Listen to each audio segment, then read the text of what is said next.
I'd like to start by saying it was never my intention for this channel to just be about political discussions, but here we are again. Back in 2015, there was a military exercise in the US known as Jade Helm. This was about combat readiness in different environmental conditions held across multiple different states.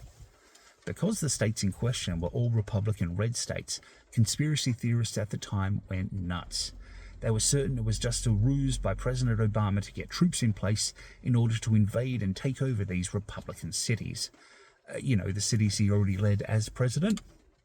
The chatter at the time was about people making sure that they had plenty of food and water, as well as lots of guns and ammo to resist the dictatorship. Of course, the feared takeover never happened.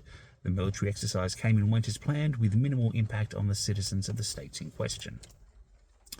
Fast forward to 10 years later, and we see President Trump actively sending in forces such as ICE and the National Guard into cities led by his Democratic opponents, and tweeting AI slop videos about him jumping into a fighter jet, dumping excrement on citizens who disagree with him. There's your peace president right there. Very presidential, sir. This time, there isn't violent insurrection, but instead gatherings of millions and millions of patriotic citizens showing that they won't allow these actions to continue.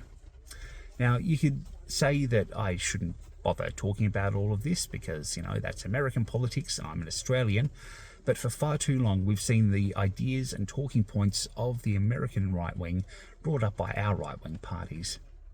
I'm just glad that we have a government who is positively working towards building our country and its future, and hope that our friends in America do the same with their midterms next year.